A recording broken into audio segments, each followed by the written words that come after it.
Petrol, diesel, LPG, इसके लिए परेशान है। और हालात यह है कि पाकिस्तान में पेट्रोल, डीजल और गैस नहीं मिल रहा है, और सिंगापुर जो पूरे एशिया में सबसे अच्छा देश माना जाता है, सबसे अमीर देश माना जाता है, उनके प्रधानमंत्री ने अभी 2 दिन पहले बयान दिया है कि जो ये दुनिया में क्राइसिस चल रहा है, ये क्राइसिस 1970 का जो क्राइसिस था उससे भी बड़ा क्राइसिस होने वाला है। और यदि स्ट्रेट ऑफ हॉर्मुज खुल भी जाएगा तो भी दुनिया को नॉर्मल होने में 1.5 साल से कम नहीं लगेगा।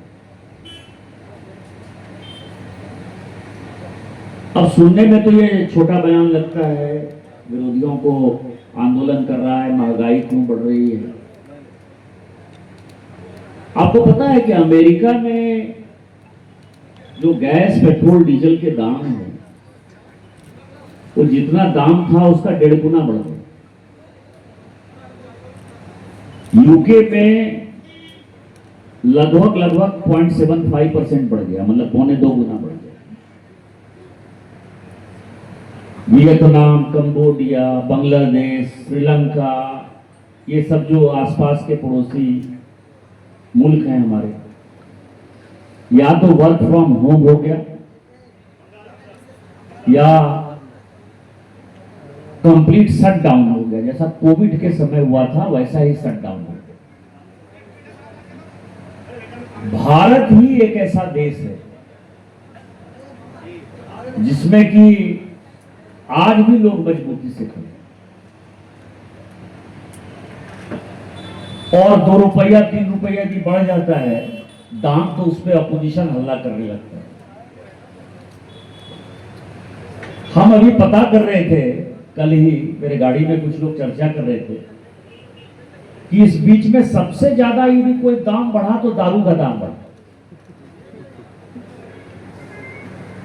यदि दारू मान लीजिए कि 50 रुपए का दारू मिल रहा था तो अब 80 रुपया 100 रुपया का दारू मिल रहा है, 2 गुना बढ़ गया था। एक आंदोलन कहीं नहीं है दारू का कि दारू का दाम क्यों बढ़ गया, इससे किसी को मतलब नहीं। लेकिन पेट्रोल डीजल का दाम क्यों बढ़ गया,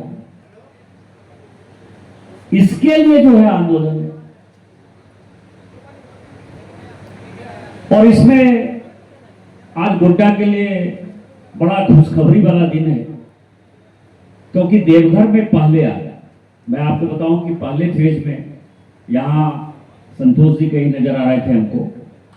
संतोष जी के भाई जो है वो इंडियन ऑयल में काम करते और इसी पाइप में जो है वो काम करते, मतलब बड़े अधिकारी हैं, काम करते मतलब बड़े अधिकारी हैं। उनके कारण क्या हुआ कि जो देवघर में जो योजना 2 साल बाद पूरी होनी थी वो योजना उसके पहले पूरी हो, तो देवघर में तो धीरे धीरे कनेक्शन बढ़ रहा है। इसका बीडिंग नहीं होने वाला था। अभी जो माननीय मंत्री जी ने कहा, तो त्रिपाठी ये बड़े जानने लायक है, और खासकर गोड्डा के लोगों के जानने के लायक है कि मोदी जी क्या कर रहे हैं, हरदीप पुरी साहब ने क्या किया और मेरा क्या योगदान। पूरे देश भर का टेंडर हो गया। टेंडर किसका नहीं हुआ? टेंडर गोड्डा का नहीं हुआ, पाकुड़ का नहीं हुआ, साहबगंज का नहीं हुआ, दुमका का नहीं हुआ और जामताड़ा का नहीं। पूरे देश भर में सबसे पिछड़ा इलाका गोड्डा और संथालपना, क्योंकि देवघर तो पहले फेज में ही निकल गया, बाबा का नगरी है तो वो तुरंत हो जाता है। और देवघर एक ऐसा जगह था, आपको मैं बताऊं कि देवघर का जो टेंडर हुआ वो झारखंड के साथ नहीं हुआ। देवघर का टेंडर हुआ कि शेखपुरा में हम देंगे गैस, हम जमुई में गैस देंगे, तो उसी चक्कर में जो है हम देवघर में भी गैस देंगे। उसका टेंडर बिहार के साथ था और ये टेंडर हुआ ही नहीं इसका। तो मुझे लगा कि जिस गोड्डा ने मुझे सांसद बनाया, जिस गोड्डा ने इतना भरोसा किया, विश्वास किया, उसको तो सबसे पहले गैस होना चाहिए। तो हमने माननीय मंत्री जी को कहा कि ये तो गलत हुआ। तो उन्होंने कहा कि एक बॉडी है इनकी जिसको रेगुलेटरी पीएनआरजीबी कहते हैं, वो तय करता है कि कहां टेंडर होगा, कहां कौन सा गैस जाएगा। वो रेगुलेटरी बॉडी है कि पाइप नेचुरल गैस जो है वो कैसे जाएगा।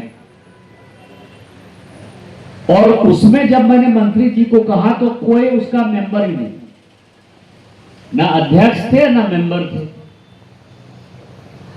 तो मैंने कहा कि सभी टेंडर को स्थगित कर दो, क्योंकि यदि गोड्डा को गैस नहीं मिला तो फिर क्या होगा। हम तो हमेशा कहते हैं कि मोदी जी का जो मिशन 2047 है उसके लिए गोड्डा सबसे अच्छा है। किसी को यदि देखना हो तो गोड्डा देखना हो कि गोड्डा 2014 के पहले क्या था, मोदी जी के आने के पहले क्या था। मोदी जी, और मैं ये कोई राजनीति की बात नहीं कर रहा हूँ, और यहाँ नए नए हमारे अध्यक्ष और उपाध्यक्ष जी हैं, उनको भी ये सोचना चाहिए क्योंकि वो तो यही रहते हैं 24 घंटे।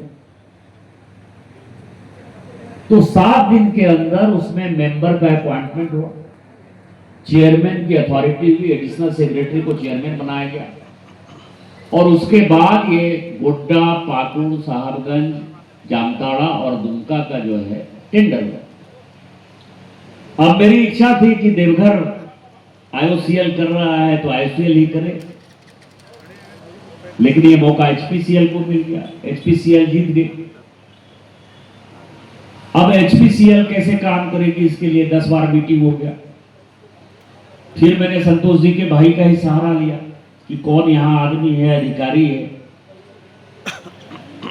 मंत्री जी ने अपने लेवल पर 2 बार इसका मीटिंग लिया, और आज जो है गोड्डा के लिए ये बड़ा दिन है कि आपको सीएनजी का भी स्टेशन मिल गया और पीएनजी का भी स्टेशन मिल गया, मतलब पीएनजी भी स्टार्ट हो गया। अब देखने में ये छोटा है, लेकिन यदि पेट्रोल और डीजल पर देश की निर्भरता को कम होना है तो सबसे अच्छा जो वाहन के लिए आज के समय में स्वच्छ इंजन है, ग्रीन एनर्जी जिसको कहते हैं, वो सीएनजी है। आपने देखा ये सीएनजी में लगा भी हुआ है तो हरा हरा रंग है और उसमें पत्ती लगा हुआ है, इसका मतलब कि सबसे स्वच्छ एनर्जी। और जो घर घर में पाइप होगा, आप कल्पना कर सकते हैं, चापाकल का शहर, कुआं का शहर। जब मैं 2009 में आया तो मैक्सिमम लोग तो चापाकल ही मांग रहे थे, कुआं ही कर रहे थे। ज्यादा से ज्यादा जो बड़ा आदमी था, हमारे लक्ष्मी जी की तरह होगा या सुभाष यादव की तरह होगा तो अपना बोरिंग कराता था, यही था, नहीं तो इसके अलावा कोई तो चीज था नहीं। आज उसमें पीने का पानी भी आपको पाइप से मिल रहा है और आपको गैस भी पाइप से मिलेगा, उसका भी मीटर लगेगा। जैसे बिजली का मीटर लगेगा, जैसे वाटर का मीटर लगेगा, वैसे ही गैस का मीटर लगेगा। 2 चीज से छुटकारा है कि आदमी यदि अकेला कमा रहा है तो महिला, गांव घर की जो महिला है वो महिला कैसे जाएगी, सिलेंडर बुक होगा, सिलेंडर वाला दिया कि नहीं दिया, उसमें 14 किलो गैस है कि नहीं है, 10 किलो गैस है, 9 किलो गैस है। अब जब ये आएगा तो आपको पता है कि आपके उस मीटर से आपने कितना गैस है।